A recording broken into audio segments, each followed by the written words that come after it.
Life has a way of blindsiding you when you least expect it.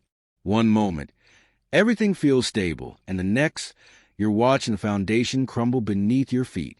That's exactly how I felt when I discovered that my wife, Angie, had been cheating on me. It wasn't just an affair. It was a betrayal rooted in materialism and greed, things I never thought would outweigh love and loyalty in our marriage. Angie and I had been married for 3 years. At 28, I had a solid career, a great salary, and a comfortable life. I wouldn't call myself rich, but I was financially secure.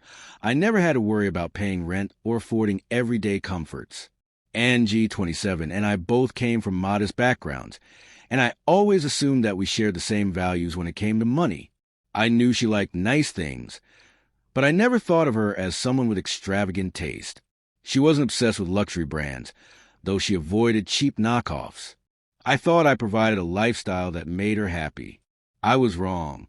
At first, the changes were subtle, small enough that I brushed them off.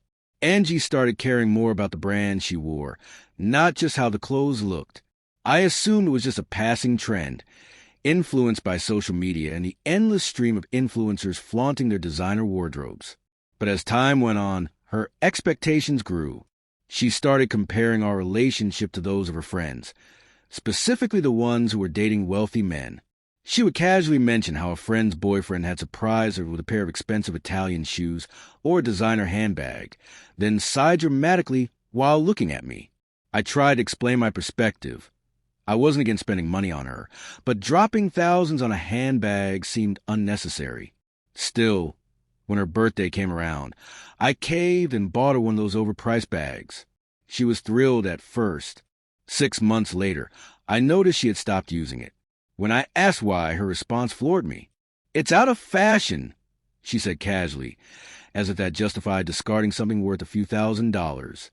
That was my first real wake-up call. The comparisons escalated. No longer was she talking about her friends' relationships. Now, it was influencers. She would gush about some internet celebrity whose husband had just bought her a Lamborghini or whisked her away on a luxury vacation. It was no longer admiration. It was envy. She wanted that life. I knew I had to set boundaries. I sat her down and explained that while we lived well, we couldn't afford reckless spending. I could give her a good life, but I wasn't about to go bankrupt funding her unrealistic expectations. I thought she understood. I thought she respected that. Again, I was wrong. Her behavior became increasingly suspicious. She started dressing up more, wearing flashier clothes, and carrying expensive bags I knew I hadn't bought for her. At first, I thought she was splurging on herself, until I saw a new handbag that I knew for a fact cost more than what she could afford on her own. I recognized the designer, the quality, the sheer price tag attached to it. That's when I decided to investigate. While she was out one evening, I went through our closet. What I found confirmed my worst fears. 3 more designer bags, each worth thousands. Expensive jewelry. High-end shoes. I used Google Lens to check the brands, and sure enough, they were all authentic and all absurdly expensive. There were only 2 explanations. Either she was using my credit cards behind my back, or someone else was funding her. I checked my statements. Nothing out of the ordinary. That left one possibility. She was cheating. When she got home, I was waiting for her. I had all the items laid out in front of me. The moment she walked in and saw them, she froze. Her face went pale. She knew she had been caught. "Where did you get all this?" I asked. She hesitated, then tried to play it cool. She claimed she had bought some herself and that the others were gifts. Gifts? From who? She stumbled over her words, then came up with some ridiculous excuse about winning a raffle at work. I was done being lied to. "I know you're cheating on me," I said bluntly. She denied it at first. She was so insistent, so desperate to convince me that I almost started to doubt myself. But when I pressed her about the things she claimed she bought herself, things that weren't on any of our financial statements, her entire demeanor shifted. Her expression hardened, and she crossed her arms. Then she said something that shattered me. "Does it even matter who bought them?" That was it. That was her admission. She sighed, sat down, and confessed. A man named Ethan had bought her everything. She wasn't even ashamed. She admitted it like she was talking about the weather. No remorse, no guilt, just a cold, matter-of-fact confession. I could barely breathe. Why? I managed to ask. Another sigh. Like this conversation was exhausting for her. Like my heartbreak was an inconvenience. I love you, she said, but you're too practical. Sometimes I want more. Too practical. That was her excuse for betraying me. Because I was responsible. Because I didn't waste money on unnecessary luxuries. Because I provided her with a great life. But it wasn't enough for her. She had left me for a sugar daddy. And now that he was gone, she was crawling back, broke, expecting me to take her back. But I wasn't the same man anymore. She had already made her choice. And now, she would have to live with it. She always wanted more. No matter what I did, it was never enough for her. If she wasn't living a life of luxury, she wasn't satisfied. She kept saying she loved me. But I had enough of the lies. I told her cut the crap and asked her directly, who was Ethan? She shrugged like it was nothing. She told me he was someone she had met a few months ago. He was married but cared about her. Most importantly, he was rich, really rich. The hits just kept coming. I couldn't believe what I was hearing. I asked her outright if she was cheating on me with a married man just because of his money. She had the audacity to say it wasn't that simple.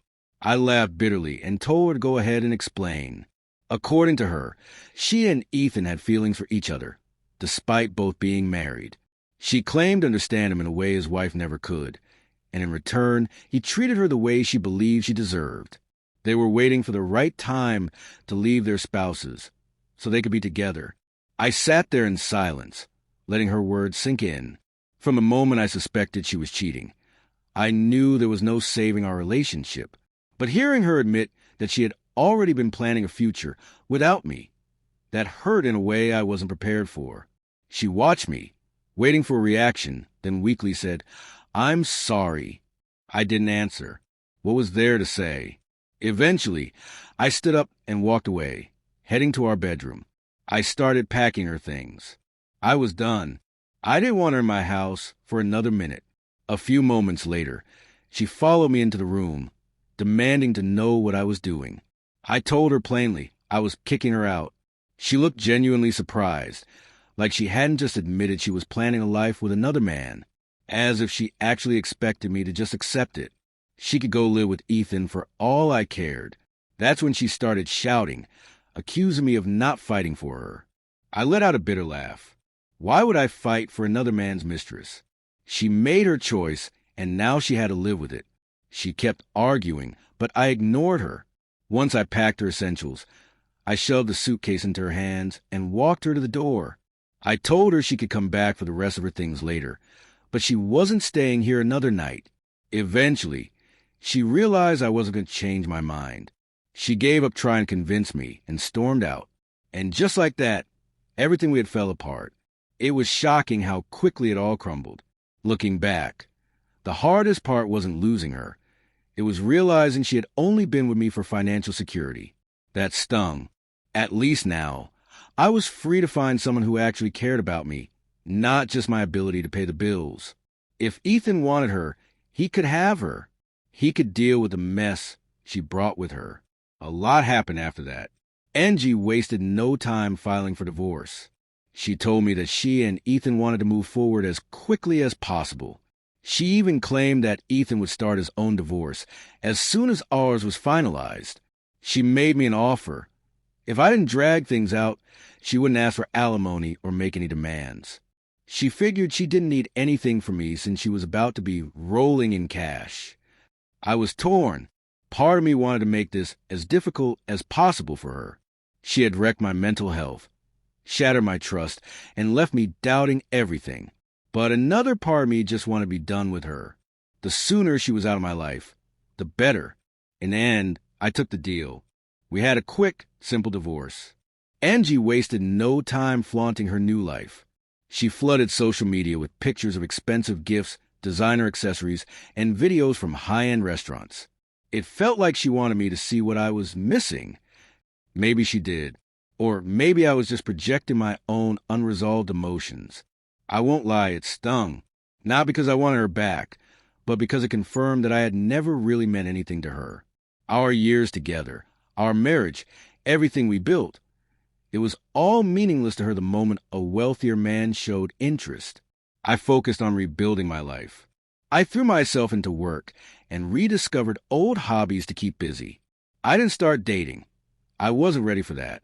But after a few months, I was doing better.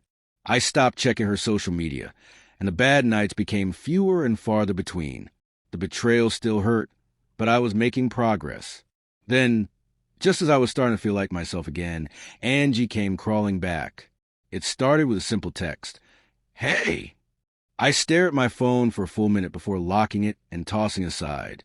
I wasn't playing whatever game she was trying to start. I left my phone at home and went for a walk to clear my head.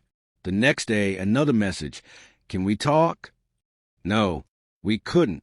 A few hours later, another text. I really need to talk to you. Please. That caught my attention.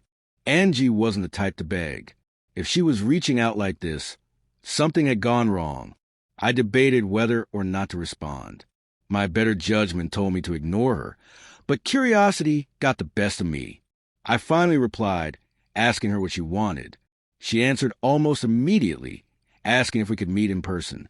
I wasn't about to make it easy for her. I told her I was busy and to just say whatever she needed over text. After a long pause, she replied, I messed up. Please, I need to talk. Against my better judgment, I agreed. We met at a local coffee shop. I wasn't about to let her into my home. When she walked in, I was shocked. She didn't look like a woman who was supposedly living the high life. No designer clothes, no expensive jewelry. She looked miserable. I wasted no time. What is it? I asked. She was on the verge of tears as she explained what had happened. Ethan's wife had found out about their affair and gave him an ultimatum. Her or Angie. Big surprise. He chose his wife. I wasn't shocked, but Angie was. She truly believed Ethan would leave his wife for her. Instead, he cut her off completely, leaving her broken alone. I didn't feel bad for her. She had destroyed my life chasing after wealth, and now she expected me to feel sorry for her? Then she did something that made my stomach turn. She reached across the table, took my hands in hers, and begged me to take her back. She swore she had learned her lesson, that she truly loved me, and that she had just been blinded by greed. She missed what we had and wanted to come home. I just stared at her. This woman had betrayed me, shattered my trust, and thrown away everything we built for a man who used her for fun. Now that her plan had blown up in her face, she thought I would take her back? I felt nothing for her anymore. Not anger, not sadness, just disgust. I pulled my hand away and told her there was no chance. She had made her choice, and now she had to live with it. She started crying, but I didn't care. I told her to sell the expensive gifts Ethan bought her and get a job. Then I walked out. She didn't take the rejection well. She started calling and texting nonstop. I had to block her number. That worked for a night. Then she started showing up at my house, knocking for nearly an hour before giving up. The next day, she ambushed me outside my home, begging again. I was done. I told her I was talking to my lawyer about a restraining order. If she showed up again, I'd involve the police. She looked shocked, but she finally got the message and left. I haven't heard from her since, and I don't miss her one bit. The bad nights still come sometimes. The betrayal still stings. But not once have I wished to have her back. She made her choice, and now she gets to live with it.